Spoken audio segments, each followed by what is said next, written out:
ನಾವು second PU ಓದಿದ್ದೀವಿ.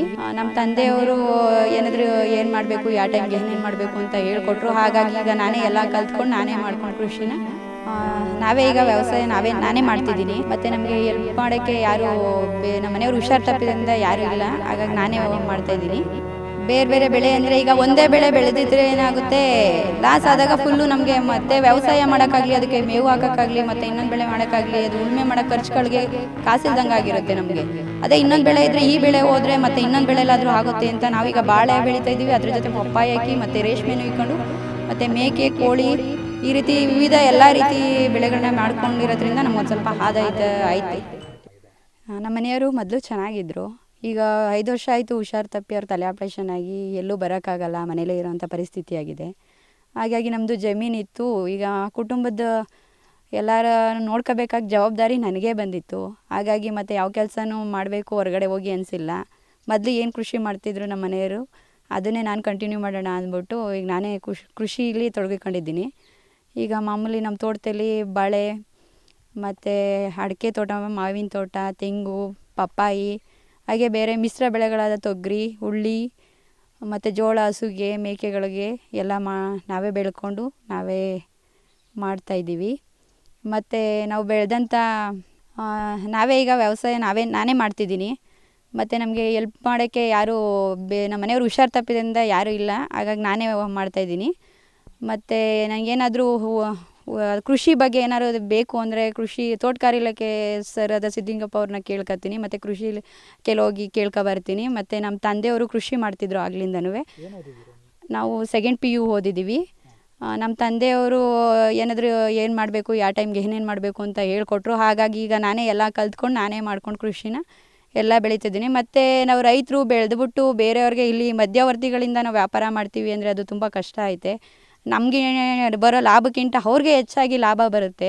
ಹಾಗಾಗಿ ನಾವು ಬೆಳೆದಿದ್ದನ್ನು ನಾವೇ ಮಾರ್ಕೆಟಿಗೆ ತಗೋಗಿ ಮಾರಿದ್ರೆ ನಮಗೆ ಲಾಭ ಬರುತ್ತೆ ಹೆಚ್ಚಾಗಿ. ಉದಾಹರಣೆಗೆ ಬಾಳೆಹಣ್ಣು ನಾವು ಬೆಳೆದಾಗ ಈ ವರ್ಷದಲ್ಲಿ ರೈಟ್ ಇರಲಿಲ್ಲ ನಮ್ಗೆ ಹೋದ ವರ್ಷ. ಹಂಗಾಗಿ ಬಾಳೆಹಣ್ಣು KG ಬರೀ 20 ರೂಪಾಯಿಗೂ ತಗೊಳ್ಳಲ್ಲ ಅಂದರು, ಚೆನ್ನಾಗಿರೋ ಕ್ವಾಲಿಟಿ ಬಾಳೆಹಣ್ಣು. ನಾವು ಹಣ್ಣು ಮಾಡಿ ನಾವೇ ಮಾರ್ಕೆಟ್ಗೆ ಹೋಗಿ KGಗೆ 60 ರೂಪಾಯಿ ಥರ ನಾವೇ ಮಾರಿ ಬಂದದ್ರಿಂದ ನಮಗೆ ಸ್ವಲ್ಪ ಆದಾಯ ಜಾಸ್ತಿ ಸಿಕ್ತು. ಈಗ ಮಾವಿನ ತೋಟನೂ ಅಷ್ಟೇ, ಮಾವಿನಕಾಯಿನೂ ನಾವೇ ಮಾರ್ಕೆಟ್ಗೆ ಹೋಗಿ ಮಾರ್ತೀವಿ. ಈಗ ರೇಷ್ಮೆ ಬೆಳಿತೀವಿ, ರೇಷ್ಮೆ ಬೆಳೆದ್ರೂ ಗೂಡು ಸುಹದ ನಾನೇ ಮಾರ್ಕೆಟ್ಗೆ ಹೋಗಿ ಮಾರಾಟ ಮಾಡ್ಕೊಂಡು ಬರ್ತಿದ್ದೀವಿ. ಹಂಗಾಗಿ ನಾವು ಕೃಷಿಲಿ ಏನೋ ಸ್ವಲ್ಪ ಆದಾಯನ ನೋಡ್ತಿದ್ದೀವಿ ಅಂತ ನಮ್ಗನ್ಸಿದೆ. ಏನೇನು ಕೆಲಸ ಮಾಡ್ತೀರಿ ನೀವು? ನಾವು ಎಲ್ಲ ಕೆಲಸ ಮಾಡ್ತೀವಿ. ಪ್ರತಿಯೊಂದು ಔಷಧಿ ಹೊಡೆತದಿಂದ ಈಗ ಉಳುಮೆ ಬೇಕು, ಟ್ಯಾಕ್ಟ್ರು ಓಡಿಸೋದು ಕಲ್ತ್ಕೊಂಡ್ವಿ. ಅದು ಕಲಿಬೇಕಾದ್ರೆ ಅನಿವಾರ್ಯ ಆಗಿತ್ತು ನನಗೆ. ಈಗ ಉಳುಮೆ ಹೊಡೆಯೋ ಟೈಮ್ಗೆ ಡ್ರೈವರ್ಗಳು ಸಿಗ್ತಾರೆ. ಗಾಡಿ ಸ್ವಂತ ಇತ್ತು, ಆದರೂ ಡ್ರೈವರ್ಗಳು ಇರ್ತಾ ಇರಲಿಲ್ಲ. ಇವತ್ತಿರ್ತಾರೆ, ನಾಳೆ ಹೋಗ್ತಿದ್ದಾರೆ. ಹಾಗಾಗಿ ಬೇರೆ ಜಮೀನು ಉಳ್ದೆ ಹೋದ್ರು ನಮ್ಮ ಜಮೀನು ನಮ್ಗೆ ಬೇಕು ಅಂದಾಗ ಉತ್ಕೋಬೇಕು ಅನ್ನೋ ಕಾರಣಕ್ಕಾಗಿ ನಾನು ಟ್ಯಾಕ್ಟ್ರ್ ಓಡಿಸೋದು ಕಲಿತೆ. ಅದಕ್ಕೆ ನನ್ನ ತಮ್ಮ ಸಪೋರ್ಟಾಗಿ ನಿಂತು ನನ್ನ ತಮ್ಮ ಟ್ಯಾಕ್ಟ್ರ್ ಓಡಿಸೋದು ಕಲಿಸ್ಕೊಟ್ಟಿದ್ದಾನೆ. ನಮ್ಮ ಜಮೀನಿಗೆ ನಾನೇ ಈಗ ಡ್ರೈವರ್ಗಳಿಲ್ಲ ಅಂದರೂ ನಾನು ಉಳ್ತೀನಿ ಅನ್ನೋದು ಅಷ್ಟು ಕೆಪಾಸಿಟಿ ನನಗೆ ಬಂದಿದ್ದೆ. ಈಗ ನಾನೇ ಉತ್ಕೊಂಡು ನಾನೇ ಏನು ಬೇಕೋ ವ್ಯವಸಾಯ ಮಾಡಬೇಕೋ, ಯಾವ ಟೈಮ್ ಬೇಕು ಟ್ಯಾಕ್ಟ್ರ್ ಉಳುಮೆ ಮಾಡ್ಕೊಂಡು ನಾನೇ ಮಾಡ್ತೀನಿ. ಬಾಳೆಗೆ ಔಷಧಿ ಇದಕ್ಕೆಲ್ಲ ಯಾರು ಹೊಡಿತಾರೆ? ಬಾಳೆ ಔಷಧಿಗೂ ಸುಧಾ ಚಿಕ್ಕಗಿದ್ದಾಗಿಂದನೂ ನಾನೇ ಹೊಡ್ಕೊತಿದ್ದೆ. ಅದನ್ನು ಔಷಧಿನೂ ಹಾಕೋದು, ಮೇವು ಹಾಕೋದು, ಗೊಬ್ಬರ ಹಾಕೋದು. ಟೈಮ್ ಬಂದಾಗ ಕೆಲವು ಟೈಮ್ನಲ್ಲಿ ಒಬ್ಬಳೇ ಎಲ್ಲ ಮಾಡೋಕ್ಕಾಗದೇ ಇದ್ದಾಗ ಮಾತ್ರ ಆಳುಗಳು ಕರ್ಕೊಂಡು ಮಾಡ್ತೀವಿ. ಇದ್ದ ಟೈಮ್ನಲ್ಲಿ ಮಾತ್ರ ಎಲ್ಲ ನಾನೇ ಮಾಡ್ಕೊತೀನಿ. ಮತ್ತು ಔಷಧಿ ಹೊಡೆಯೋದಾಗಲಿ, ಮೇವು ಹಾಕೋದಾಗಲಿ ಪ್ರತಿಯೊಂದು ನಾವೇ ಮಾಡ್ಕೋಬೇಕಾಗಿ ಬರುತ್ತೆ. ಅಂದರೆ ನಮ್ಮ ಟೈಮ್ಗೆ ಆಳುಗಳು ಸಿಗಲ್ಲ. ಈಗ ತೇವ ಇರುತ್ತೆ, ಆ ಟೈಮ್ಗೆ ಮೇವು ಹಾಕಬೇಕು, ಗೊಬ್ಬರ ಹಾಕಬೇಕು ಅಂದಾಗ ಆಳುಗಳು ಸಿಗಲ್ಲ. ಹಾಗಾಗಿ ನಾವೇ ಮಾಡಬೇಕಾದ ಪರಿಸ್ಥಿತಿ ಇರುತ್ತೆ, ನಾವೇ ಮಾಡ್ಕೊತೀವಿ. ವರ್ಷಕ್ಕೆ ಎಷ್ಟು ಆದಾಯ ಮಾಡ್ತೀರಿ ಮೇಡಮ್ ನೀವು ನಿಮ್ಮ ಸ್ವಂತ ದುಡಿಮೆಯಿಂದ ಮಾಡ್ತಾ ಇರೋದ್ರಿಂದ? ವರ್ಷಕ್ಕಿಂತ ಅಂದಾಜು ಈಗ ಸ್ವಂತ ಎಲ್ಲ ಮಿಶ್ರ ಬೆಳೆ ಮಾಡೋದ್ರಿಂದ ನಾವು ಸ್ವಲ್ಪ 3-4 ಗಂಟೆ ಮಾಡ್ತೀವಿ ಆದಾಯನ. ಅದು ಖರ್ಚು ಮಾಡಿ ಇನ್ನು ರೈಟ್ ಸಿಕ್ಕಿ ನಮಗೆ ರೈತರಾದವ್ರಿಗೆ ಅದು ನಾವು ಬೆಳೆದಿದ್ದಕ್ಕೆ ಒಳ್ಳೆ ರೈಟ್ ಸಿಕ್ಕಿದ್ರೆ ನಮಗೆ ಆದಾಯ ಇರುತ್ತೆ. ಕೆಲವು ಟೈಮು ಮಳೆ ಬಂದು ಹಾಳು ಮಾಡುತ್ತೆ, ಕೆಲವು ಟೈಮ್ ರೈಟ್ ಇಲ್ಲದೆ ಹಾಳಾಗುತ್ತೆ. ಈಗ ಏನೇನೋ ಆಗುತ್ತೆ, ಆದರೂ ಏನೋ 3-4 ಗಂಟೆ ಆದಾಯ ಮಾಡ್ತಿರ್ತೀವಿ. ನೇರವಾಗಿ ಮಾರುಕಟ್ಟೆ ಮಾಡೋದ್ರಿಂದ ನಿಮಗೆ ಅನುಕೂಲ ಜಾಸ್ತಿ? ನೇರವಾಗಿ ನಾವು ಮಾರುಕಟ್ಟೆಗೆ ಹೋಗಿ ವ್ಯಾಪಾರ ಮಾಡಿ ಬರೋದ್ರಿಂದನೇ ನಮಗೆ ಅನುಕೂಲ ಇದೆ. ಮತ್ತು ರೈತರಿಗೆ ಇನ್ನೊಂದು ನನಗೆ ನೋವಾಗಿದ್ದ ವಿಷಯ ಅಂದರೆ, ಮಾರಾಟ ಮಾಡೋಕ್ಕೆ ಹೋದಾಗ ಮಾರ್ಕೆಟ್ನಲ್ಲಿ ನಾವು ಬೆಳೆದಿದ್ದ ಬೆಳೆನ ಮಾರಾಟ ಮಾಡೋಕ್ಕೆ ನಮ್ಮನ್ನು ಬಿಡೋಂಗಿಲ್ಲ. ಇಲ್ಲಿ ಮಾರಬೇಡಿ, ನಮ್ಮದು ಇದು ಜಾಗ, ನಾವು ಮಾರ್ತೀವಿ ಅಂತ ನಮ್ಮನ ಮೇಲೆ ಜಗಳ ಮಾಡಿದ್ರು. ಆದರೂ ರೋಡ್ ಸೈಡಲ್ಲಿ ಕೆಸರುಗಳಲ್ಲಿ ನಾವು ಟ್ಯಾಕ್ಟ್ರ್ ತೊಗೊಂಡೋಗಿ ಟ್ಯಾಕ್ಟ್ರಲ್ಲಿ ನಿಂತ್ಕೊಂಡು ಬಾಳೆಹಣ್ಣು ಮಾರ್ಕೊಂಡು ಬಂದಿದ್ದೀವಿ. ಆದರೂ ಅಲ್ಲೂ ನಿಲ್ಸ್ಕೊಂಡು ಕೊಡೋಂಗಿಲ್ಲ, ಇಲ್ಲೂ ಮಾರಬೇಡಿ, ನಮ್ಗೆ ವ್ಯಾಪಾರ ಆಗಲ್ಲ, ಹೋಗಿ ನೀವು ಆ ಕಡೆ ಹೋಗಿ ಈ ಕಡೆ ಹೋಗಿ ಅಂತ ಹೇಳ್ತಾರೆ. ಹಾಗಾಗಿ ಅದೊಂದು ನೋವು ಆಯಿತು ನನಗೆ. ಇಷ್ಟೆಲ್ಲ ಕಷ್ಟ ಬಿದ್ದು ಬೆಳೆದು ನಾವು ಮಾಡಿದ್ರೂ ನಮಗೆ ಮಾರಾಟ ಮಾಡೋಕ್ಕೆ ಬಿಟ್ಕೊಡೋದಿಲ್ವಲ್ಲ ಜನಗಳು ಅಂತ ನೋವಾಯ್ತು ಅದೊಂದು. ಈಗ ನಿಮ್ಮ ಮನೆಯಲ್ಲಿ ಯಾರ್ಯಾರಿದ್ದಾರೆ? ಎಲ್ಲರೂ ನೀವೇ ಸಾಕ್ತಾ ಇದ್ದೀರಾ? ನಮ್ಮ ಮನೇಲಿ ನಮ್ಮ ಮನೆಯವರಿದ್ದಾರೆ, ನನಗಿಬ್ಬರು ಮಕ್ಕಳಿದ್ದಾರೆ. ಒಂದು ಗಂಡು ಏನಾಗಿದೆ? ಮನೆಯವ್ರಿಗೆ ತಲೆ ಆಪ್ರೇಷನ್ ಆಗಿ 5 ವರ್ಷ ಆಯಿತು. ಬೆಡ್ ಇಟ್ಟು ಬೆಡ್ಡಲ್ಲಿ ಇರ್ತಾರೆ ಅವರು, ಎಲ್ಲೂ ಓಡಾಡಂಗಿರಲ್ಲ, ಏನಿಲ್ಲ. ಅವರು ಮನೆ ಹತ್ರ ಇರೋದು. ಮಕ್ಕಳು ಓದ್ತಿದ್ದಾರೆ, ಚಿಕ್ಕ ಮಕ್ಕಳುಗಳು. ಮತ್ತು ನಮ್ಮ ಮಾವ, ನಮ್ಮ ಮನೆಯವರ ಅತ್ತೆ ಸೋದರತ್ತೆ ಇದ್ದಾರೆ, ಅವ್ರನ್ನೂ ಸುದ್ದ ನಾವೇ ನೋಡ್ಕೊಬೇಕು ಮನೇಲಿ. ಎಲ್ಲನೂ ನಾವೇ ನೋಡಿಕೊಂಡು ವ್ಯವಸಾಯ ಮಾಡಿಕೊಂಡು ಸಾಕ್ತಾಯಿದ್ದೀವಿ. ವ್ಯವಸಾಯದಲ್ಲಿ ಖುಷಿಯಾಗಿದ್ದೀರಾ? ವ್ಯವಸಾಯ ಮಾಡ್ಕೊಂಡು ಖುಷಿಯಾಗಿದ್ದೀವಿ. ಇನ್ನೊಂದು ವಿಚಾರ ಏನು ಹೇಳಬೇಕು ಅಂದರೆ, ಈಗ ಹೊರಗಡೆ ಹೋಗಿ ಬೇರೆಯವ್ರ ಕೈ ಕೆಳಗೆ ಅವರ ಕೈಲಿ ಬೈಸ್ಕೊಂಡು ಕೆಲಸ ಮಾಡಿ ಬೆಳಗ್ಗಿನ ಸಂಜೆ ಗಂಟ ಮಾಡೋದಕ್ಕೆ ನಮ್ಮ ಭೂಮಿಲಿ ನಾವೇ ಗೈಕೊಂಡು ನಮ್ಗೆ ಸಾಕಾದಾಗ ಒಂದು ಸ್ವಲ್ಪ ರೆಸ್ಟ್ ತಗೋಬೋದು, ನಾವು ಕೆಲಸ ಮಾಡಬೇಕು ಅಂದರೆ ಮಾಡ್ಬೋದು. ಹಾಗಾಗಿ ಖುಷಿಯಾಗಿ ನಾವು ವ್ಯವಸಾಯ ಮಾಡೋದ್ರಲ್ಲಿ ಖುಷಿಯಾಗಿದ್ದೀವಿ. ನಾವು ಮಿಶ್ರ ಬೆಳೆ ಬೆಳೀತಾ ಇದ್ದೀವಿ. ಈಗ ಒಂದೇ ಬೆಳೆ ಏಕಪದ್ಧತಿ ಬೆಳೆಯಿಂದ ನಮಗೆ ಆದಾಯ ಕಡಿಮೆ ಇರುತ್ತೆ. ಈಗ ಅದಕ್ಕೆ ರೈಟ್ ಸಿಗುತ್ತಾ ಇಲ್ಲ ಏನೋ ಆಗಿರುತ್ತೆ. ಅದರಿಂದ ಮಿಶ್ರ ಬೆಳೆಯಿಂದ ನಾವು ಈಗ ಎಲ್ಲ ಬೆಳೆಯೋದ್ರಿಂದ ಈಗ ವ್ಯವಸಾಯ ಜೊತೆಗೆ ಮೇಕೆ ಮತ್ತು ಹಸು ಮತ್ತು ನಾಟಿ ಕೋಳಿಗಳನ್ನು ಸಾಕ್ತಾಯಿದ್ವಿ ನಾವು. ಸಾಕ್ತಾಯಿದ್ದೀವಿ. ಮತ್ತು ಈಗ ತರಕಾರಿಗಳಾದ ಬೇಬಿಕಾನ್ ಜೋಳ ಬೆಳಿತಿದ್ವಿ, ತೊಗರಿ ಬೆಳಿತಿದ್ವಿ, ಮತ್ತು ಬೆಂಡೆ ಗಿಡ ಬೆಳಿತಿದ್ದೀವಿ ಅಂತ ಹೇಳ್ಬೇಕಾ?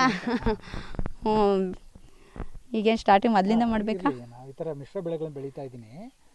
ಆಳುಗಳ ಕೊರತೆ ಆದಾಗ ನಾನೇ ಈಗ ಮಿಶ್ರ ಬೆಳೆಗಳನ್ನ ಮಾಡ್ತಿದ್ದೀವಿ. ಈ ಮಿಶ್ರ ಬೆಳೆಗಳು ಮಾಡೋದ್ರಿಂದ ಒಂದು ಬೆಳೆಯಲ್ಲಿ ರೈಟ್ ಸಿಕ್ಕಿಲ್ಲ, ಅದರಲ್ಲಿ ಲಾಸ್ ಆದ್ವಿ ಅಂದರೆ ಮತ್ತೆ ಇನ್ನೊಂದು ಬೆಳೆಯಿಂದ ನಮಗೆ ಲಾಭ ಬರುತ್ತೆ. ಹಾಗಾಗಿ ಈಗ ಆಳು ಸಿಗದೇ ಇದ್ದಾಗ ನಾನೇ ಅದನ್ನು ಮಾಡ್ತಿರ್ತೀನಿ, ನಾವೇ ಅದನ್ನು ಕೆಲಸ ಮಾಡ್ತಿರ್ತೀವಿ ಎಲ್ಲನೂ. ನಿಮ್ಗೆ ಈ ಐಡಿಯಾ ಬಂದಿದ್ದು ಹೇಗೆ ಮೇಡಮ್, ಬೇರೆ ಬೇರೆ ಬೆಳೆಗಳನ್ನ ಬೆಳಿಬೇಕು ಅಂತ? ಬೇರೆ ಬೇರೆ ಬೆಳೆ ಅಂದರೆ ಈಗ ಒಂದೇ ಬೆಳೆ ಬೆಳೆದಿದ್ರೆ ಏನಾಗುತ್ತೆ, ಲಾಸ್ ಆದಾಗ ಫುಲ್ಲು ನಮಗೆ ಮತ್ತೆ ವ್ಯವಸಾಯ ಮಾಡೋಕ್ಕಾಗಲಿ, ಅದಕ್ಕೆ ಮೇವು ಹಾಕೋಕ್ಕಾಗಲಿ, ಮತ್ತು ಇನ್ನೊಂದು ಬೆಳೆ ಮಾಡೋಕ್ಕಾಗಲಿ, ಅದು ಉಳುಮೆ ಮಾಡೋ ಖರ್ಚುಗಳಿಗೆ ಕಾಸಿಲ್ದಂಗೆ ಆಗಿರುತ್ತೆ ನಮಗೆ. ಅದೇ ಇನ್ನೊಂದು ಬೆಳೆ ಇದ್ದರೆ ಈ ಬೆಳೆ ಹೋದರೆ ಮತ್ತು ಇನ್ನೊಂದು ಬೆಳೆಲಾದರೂ ಆಗುತ್ತೆ ಅಂತ ನಾವೀಗ ಬಾಳೆ ಬೆಳೀತಾ ಇದ್ದೀವಿ. ಅದ್ರ ಜೊತೆ ಪಪ್ಪಾಯ ಹಾಕಿ ಮತ್ತು ರೇಷ್ಮೆನೂ ಇಕ್ಕೊಂಡು ಮತ್ತು ಮೇಕೆ, ಕೋಳಿ, ಈ ರೀತಿ ವಿವಿಧ ಎಲ್ಲ ರೀತಿ ಬೆಳೆಗಳನ್ನ ಮಾಡ್ಕೊಂಡಿರೋದ್ರಿಂದ ನಮ್ಗೊಂದು ಸ್ವಲ್ಪ ಆದಾಯ ಐತೆ. ಅಡಿಕೆನೂ ಬೆಳಿತೀರಾ? ಅಡಿಕೆ ಗಿಡನೂ ಹಾಕಿದ್ದೀವಿ. ಈಗ ಫಸಲು ಬರಬೇಕು. ಈಗ ಒಂದು ಚಿಕ್ಕ ಸೈಜ್ ಅಡಿಕೆ ಗಿಡ ಸೊಸಿಗಳು ಹಾಕಿದ್ದೀವಿ. ಮತ್ತು ತೆಂಗು ದೊಡ್ಡದಿದೆ, ಅದ್ರ ಬದಲು ಈಗ ಮಾವಿನ ತೋಟದಲ್ಲೇ ಬರೀ ಮಾವಿನ ತೋಟನೇ ನೋಡೋಕ್ಕಾಗಲ್ಲ ಅಂದ್ಬಿಟ್ಟು ಮಧ್ಯ ತೆಂಗಿನ ಸೊಸಿನೂ ಹಾಕಿದ್ದೀವಿ ತೋಟಕ್ಕೆಲ್ಲನೂ. ಹಾಗೆ ಅಡಿಕೆ ಸೊಸಿನೂ ಹಾಕ್ಕೊಂಡು ಅದು ರೇಷ್ಮೆ ಮಧ್ಯ ಹಾಕಿದ್ದೀವಿ. ಅಡಿಕೆ ರೇಷ್ಮೆ ಇದಾದ ತಕ್ಷಣ ಅಡಿಕೆ ತೋಟ ಎದ್ದೇಳುತ್ತೆ ಅಂತ ಮಧ್ಯ ಎಲ್ಲ ಮಿಶ್ರ ಬೆಳೆ ಮಾಡಿದ್ದೀವಿ. ಎಲ್ಲ ನಮ್ಮ ತೋಟದ ಫುಲ್ಲು ಮಿಶ್ರ ಬೆಳೆ ಹಾಕೊಂಡಿದ್ದೀವಿ. 4 ಎಕರೆ ಐತೆ. ನಾವು ಸೆಕೆಂಡ್ PU ಓದಿದ್ದೀವಿ. ನಮ್ಮ ತಂದೆಯವರು ಏನು ಮಾಡಬೇಕು, ಯಾವ ಟೈಮ್ಗೆ ಏನೇನು ಮಾಡಬೇಕು ಅಂತ ಹೇಳ್ಕೊಟ್ರು. ಹಾಗಾಗಿ ಈಗ ನಾನೇ ಎಲ್ಲ ಕಲ್ತ್ಕೊಂಡು ನಾನೇ ಮಾಡ್ಕೊಂಡು ಕೃಷಿನ ನಾವೇ ಈಗ ವ್ಯವಸಾಯ ನಾನೇ ಮಾಡ್ತಿದ್ದೀನಿ. ಮತ್ತು ನಮಗೆ ಹೆಲ್ಪ್ ಮಾಡೋಕ್ಕೆ ಯಾರು ನಮ್ಮ ಮನೆಯವರು ಹುಷಾರು ತಪ್ಪಿದ್ರಿಂದ ಯಾರೂ ಇಲ್ಲ. ಹಾಗಾಗಿ ನಾನೇ ಮಾಡ್ತಾಯಿದ್ದೀನಿ. ಬೇರೆ ಬೇರೆ ಬೆಳೆ ಅಂದರೆ ಈಗ ಒಂದೇ ಬೆಳೆ ಬೆಳೆದಿದ್ರೆ ಏನಾಗುತ್ತೆ, ಲಾಸ್ ಆದಾಗ ಫುಲ್ಲು ನಮಗೆ ಮತ್ತೆ ವ್ಯವಸಾಯ ಮಾಡೋಕ್ಕಾಗಲಿ, ಅದಕ್ಕೆ ಮೇವು ಹಾಕೋಕ್ಕಾಗಲಿ, ಮತ್ತು ಇನ್ನೊಂದು ಬೆಳೆ ಮಾಡೋಕ್ಕಾಗಲಿ, ಅದು ಉಳುಮೆ ಮಾಡೋ ಖರ್ಚುಗಳಿಗೆ ಕಾಸಿಲ್ದಂಗೆ ಆಗಿರುತ್ತೆ ನಮಗೆ. ಅದೇ ಇನ್ನೊಂದು ಬೆಳೆ ಇದ್ದರೆ ಈ ಬೆಳೆ ಹೋದರೆ ಮತ್ತು ಇನ್ನೊಂದು ಬೆಳೆಲಾದರೂ ಆಗುತ್ತೆ ಅಂತ ನಾವೀಗ ಬಾಳೆ ಬೆಳೀತಾ ಇದ್ದೀವಿ. ಅದ್ರ ಜೊತೆ ಪಪ್ಪಾಯ ಹಾಕಿ ಮತ್ತು ರೇಷ್ಮೆನೂ ಇಕ್ಕೊಂಡು ಮತ್ತು ಮೇಕೆ, ಕೋಳಿ, ಈ ರೀತಿ ವಿವಿಧ ಎಲ್ಲ ರೀತಿ ಬೆಳೆಗಳನ್ನ ಮಾಡ್ಕೊಂಡಿರೋದ್ರಿಂದ ನಮ್ಗೊಂದು ಸ್ವಲ್ಪ ಆದಾಯ ಐತೆ.